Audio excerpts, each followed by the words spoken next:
Isang malas na binatilyo ang nabighani sa isang napakagandang dalaga at isang araw, nakita niyang naglalakad mag-isa ang alaga ng babae sa kalsada at sa mismong sandaling muntik na itong masagasaan ng truck ay tumalon siya para iligtas ito.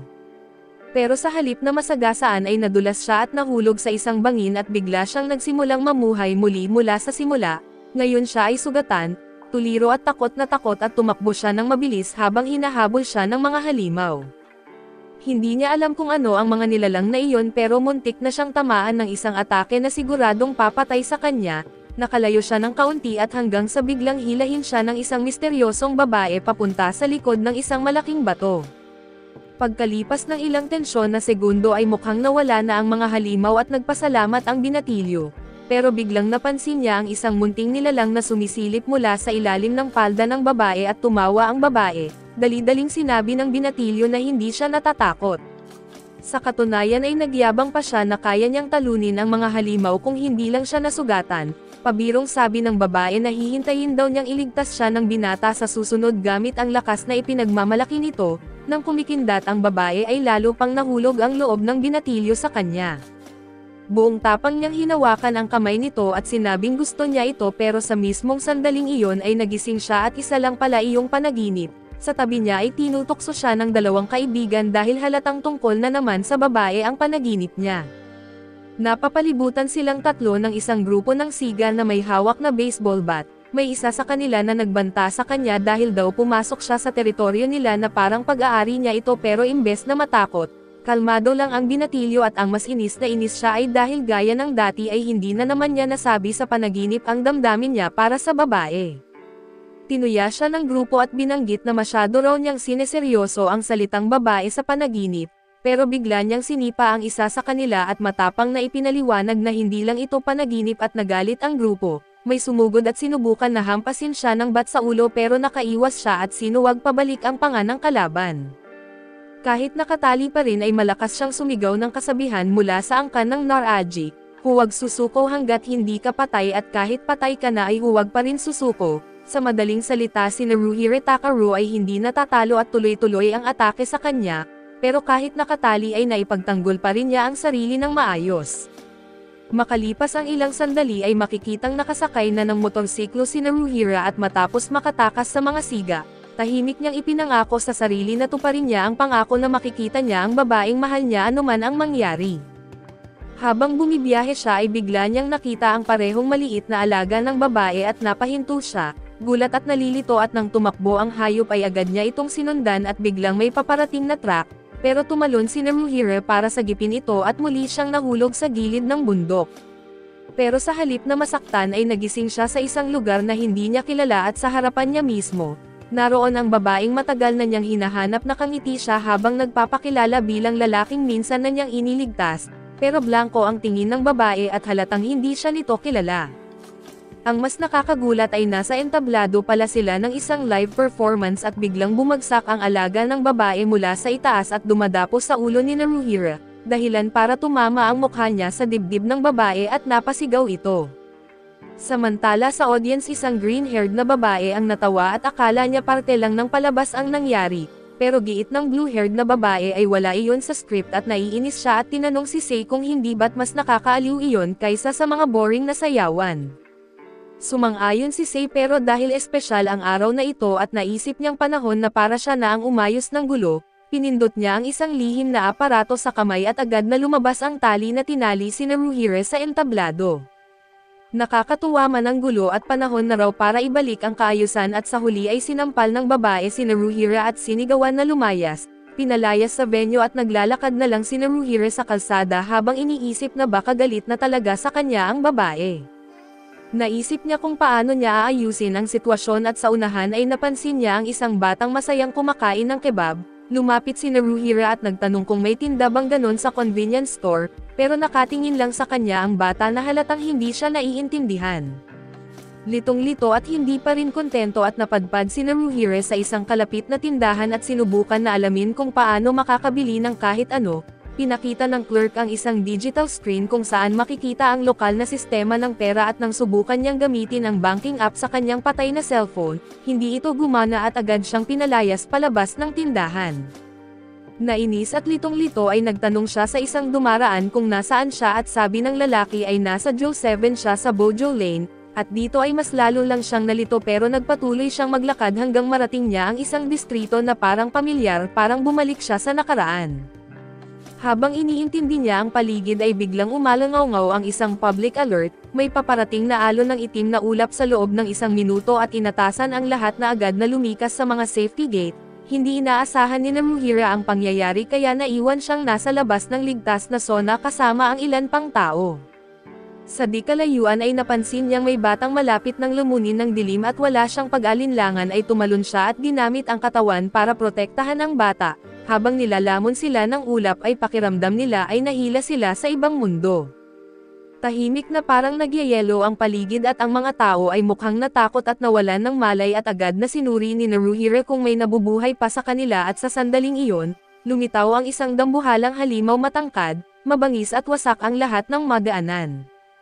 Isa-isa nitong sinira ang mga taong hindi makagalaw pero kahit harap-harapan na ang panganib ay hindi umatras si Naruhira at tumayo siya at buong tapang na pinigilan ang halimaw. Tinanggap ng halimaw ang kanyang hamon at pinakawalan ang isang malakas na enerhiyang atake papunta sa kanya. Sa kabila ng lahat ay nakaligtas si Naruhira bagaman sugatan at sabi niya sa sarili kulang pa yan para tapusin ako, pero bago pa siya makarecover ay pinakawalan ulit ng halimaw ang isa pang atake. Muling naharap si Naruhira sa isang puwersang lagpas sa kakayahan ng karaniwang tao. Pero bago siya tamaan ay biglang dumating ang isang robot at sinuntok ang halimaw ng sobrang lakas, dahilan para tumilapon ito ng ilang metro at napatulala si Naruhira sa nakita na sa likod naman, nagtataka ang mga operator ng robot paano naligtas ang batang ito sa itim na ulap. Doon nag-anunsyo ang robot na manatili sa lugar ang tao at siya na raw ang bahala sa uni pero imbes na umatras, buong tapang na sinabi ni Naruhira na kung bumalik man ang halimaw ay siya mismo ang tatapos dito. Tulad ng inaasahan ay bumalik sa laban ang uni ngunit iginiit ng robot na manatili si Naruhira sa likod. Sa loob ng cockpit ay tinawag ni Yuna si Atsunaga para kumilos at pinakawalan nila ang kapangyarihan ng 5 elemento at habang papalapit ang uni para umatake, gumanti ang robot gamit ang isang malakas na teknik na tinawag na 5 Thunders. Tinapos nito ang halimaw sa isang bagsak at mula sa control room ay biglang napagtanto ng blue-haired na babae na si Naruhira pala ang parehong batang nagdulot ng gulo sa entablado. Matapos mawala ang itim na ulap ay dumating ang mga emergency team para gamutin ang mga sugatan. Lumabas ang 2 piloto ng robot at nilapitan si Naruhira ang nag-iisang taong hindi naging baton para tingnan kung ayos lang siya. Pero kahit nailigtas na ay nanatiling mayabang si Naruhira at binanggit niya na naistorbo lang sila sa pagbubugbog na dapat siya na ang gumagawa. Halos napipikon si Yuna at mukhang sapakin na siya pero pinigilan siya ni Atsunaga. Hinawakan niya sa balikat si Naruhira at iginiit na nakakabilib ang pagkakaligtas niya sa ulap pero hindi ibig sabihin no na kaya niyang talunin ang isang Oni, dahil hindi naman siya isang Oni OG. Bago pa maipaliwanag kung ano ang ibig sabihin yun ay bigla siyang tinawag paalis at sa di kalayuan, ang babaeng naging bato sa bisig ni Naruhira ay maayos na muli at biglang gumagaan ang pakiramdam niya at napangiti siya ng malaki. Samantala ay naglalakad pa rin si Takaro sa mga kalsada ng Heian Kayo at wala pa ring maayos na naiintindihan, para kahit paano'y gumagaan ang loob niya at inaalala niya ang isang kasabihan sa pamilya Naruhiro na huwag mag-isip ng malalim kung gutom ka. Sa sandaling iyon ay muling lumitaw ang babae sa kanyang panaginip pero ngayon ay halatang inis siya dahil nakilala na niya ito. Pinagalitan siya ng babae dahil sinira niya ang isang mahalagang pagtatanghal at sinabi pa nitong kahit ang pangunahing tagapayo ng emperador ay nanonood noon. Pero kahit inis siya ay napansin niyang sugatan si Naruhira kaya inalok niya itong tulungan. Dinala niya si Naruhira sa isang tahimik na lugar at binigyan ng pagkain at habang magkasamang kumakain, ikinwento niya ang kanyang karanasan. Pagkatapos niyang magkwento at agad napansin ng babae na malamang ay galing siya sa ibang mundo, nanlaki ang mata ng babae nang marinig niyang nilalakaran ni Naruhira ang itim na ulap ng hindi nasasaktan, isang bagay na sinasabing hindi pa kailanman nangyari. Dahil sa interes ay tinanong ni Naruhira kung ano nga ba talaga ang itim na ulap at ang mga Oni. May isang lalaking nakarinig at nagkwento ang mga Oni raw ay mga mananakop mula sa ibang mundo, mga mortal na kalaban ng sangkatauhan at lumilitaw ang itim na ulap tuwing sumusugod ang mga halimaw na ito. Nang mapansin ng babae na baka gusto talagang bumalik ni Naruhira sa sarili niyang mundo, nabanggit niya na baka ang mga Oni OG ang makakatulong sa kanya, pero napailing lang si Narihira at hindi natuwa na lalo na't hindi maganda ang karanasan niya kina Atsunaga at Yuna.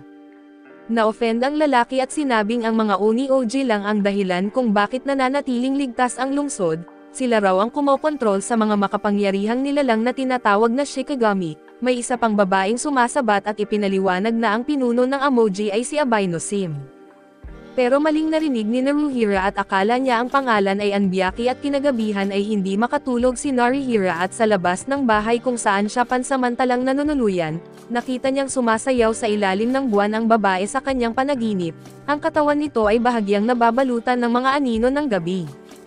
Dahil sa ganda ng tanawin ay lumabas siya, pumalakpak at pinuri ang sayaw ng babae. Ngumiti lang ang babae at nagtanong kung nagkita na ba sila noon, sagot ni Naruhira na oo at pinapaalala sa kanya ang pangako niya na magiging mas malakas siya at protektahan siya.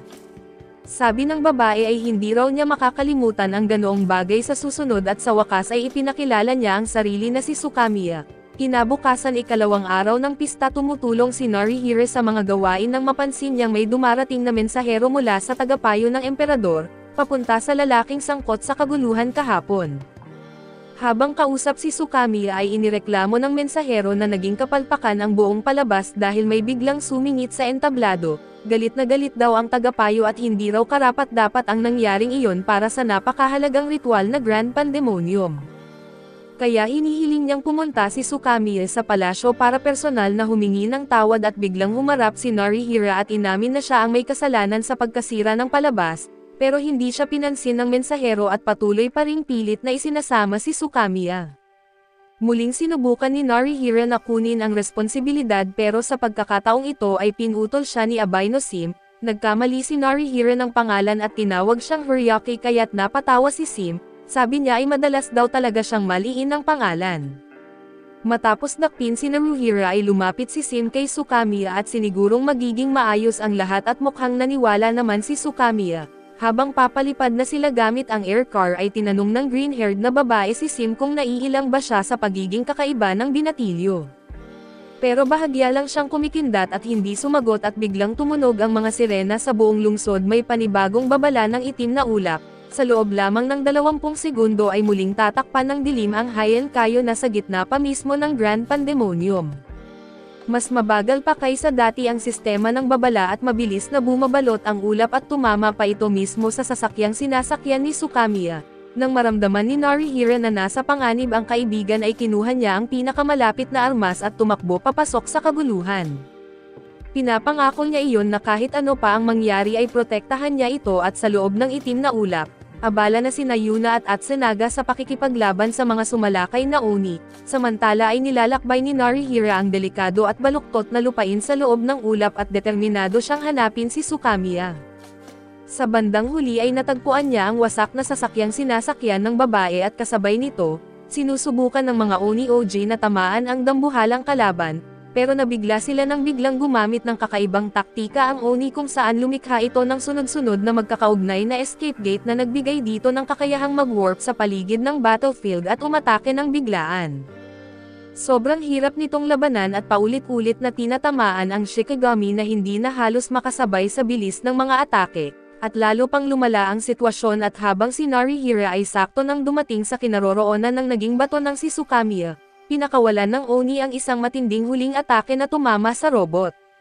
Napakalakas ng pagsabog na halos sirain nito ang espiritual na reaktor ng makina at sa pinakakritikal na sandali, dumating si Sei sa control room at agad na humingi ng ulat kay Kazire kung ano na ang lagay ng labanan.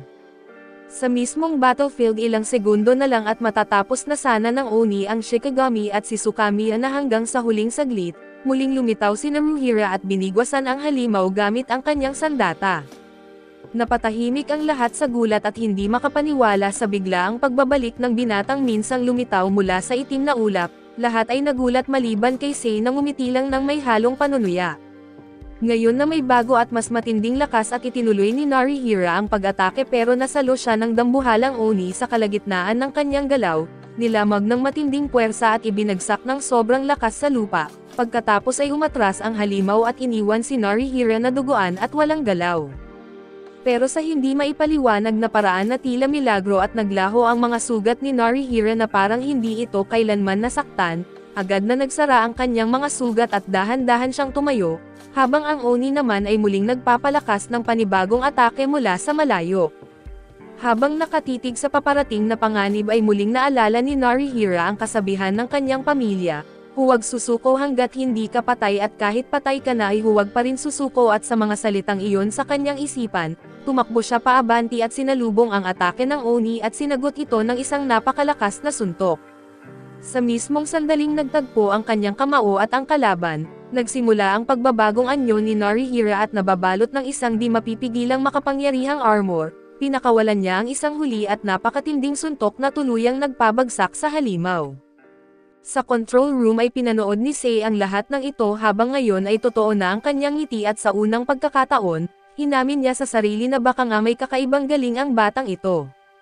Sa loob ng ulap ay bumalik si Narihira sa normal niyang anyo at malalim na napabuntong hininga nang makita niyang ligtas ang kaibigan niya, pero bago pa siya tuluyang makarelax ay biglang sumabog mula sa lupa ang core ng Oni at lumitaw ang isang gate na agad na sumisira kay Tsukami sa harapan mismo ng kanyang mga mata.